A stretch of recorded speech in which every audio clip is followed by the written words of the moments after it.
इसी पर चर्चा की शुरुआत करेंगे। सबसे पहले जो गेस्ट हमारे साथ स्टूडियो में जुड़े हुए हैं उनसे आपका इंट्रोडक्शन करा देते हैं। लेफ्टिनेंट वीके चतुर्वेदी साहब हमारे साथ जुड़े हुए एज अ डिफेंस एक्सपर्ट, साथ ही कर्नल अनुराग शुक्ला भी एज अ डिफेंस एक्सपर्ट हमारे साथ ज्वाइन कर चुके हैं। प्रोफेसर राजन कुमार है मेरे साथ, जो कि विदेश मामलों के जानकार है, और साथ ही स्क्वाड्रन लीडर दीप्ति काला भी हमारे साथ जुड़ी हुई हैं। आप सभी का स्वागत है। सर, आपसे शुरुआत करना चाहूंगी। प्रोफेसर राजन, आपको क्या लगता है ये जो रूस की तरफ से कहा गया है, इसमें कितना दम है? क्या दुनिया को वाकई में जो डर बना हुआ था उस पे मुहर लगा दी है रूस ने, ये बता करके कि एटमी हमले के लिए हम तैयार है और हमारे यहाँ एक्सरसाइज भी चल रही है? देखिए, एटमी हमला का मतलब है कि विश्व युद्ध का होना, और एटमी हमला एक साइड से नहीं होगा, और जब होगा तो दूसरा साइड भी अटैक करेगा। तो मुझे नहीं लगता है कि एटमी हमला की संभावना बनती है अभी। लेकिन यहाँ पर तो वॉर एक्सरसाइज भी शुरू हो गई है। देखिए, रिहर्सल की जा रही है एटमी हमले की।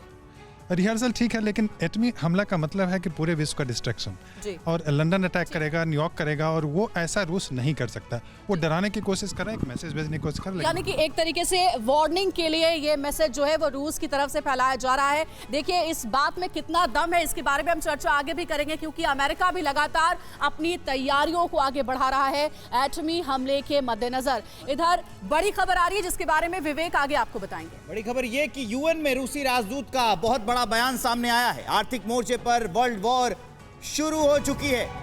रूस के खिलाफ पश्चिमी ताकतें एक साथ खड़ी हैं। पश्चिम लंबे वक्त से आर्थिक विश्व युद्ध की तैयारी कर रहा है।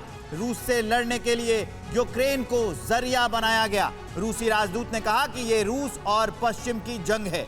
रूस और पश्चिम की जंग है, यह कहा है रूसी राजदूत ने। यह यूक्रेन का युद्ध नहीं है, रूस के खिलाफ प्रॉक्सी वॉर है। यूक्रेन को बैटलफील्ड बनाने के लिए पश्चिम ने ही ये सब कुछ किया है, और 30 सालों से यूक्रेन में पश्चिम की तैनाती चल रही है, तैयारी चल रही है।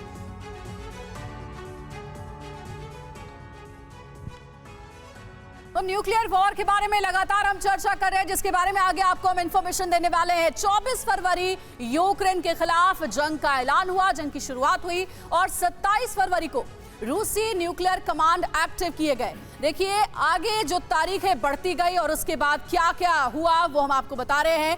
28 फरवरी की तारीख को रूसी टीवी पर एटमी हमले की सबसे पहली बार धमकी दी गई। 23 मार्च को अस्तित्व पर खतरा तो एटम बम चलेगा, यह कहा गया क्रेमलिन की ओर से, रूस की ओर से। नाटो ने उकसाया तो एटम बम चलेगा। नाटो को सीधे तौर पर चेतावनी दी गई थी व्लादिमीर पुतिन की ओर से।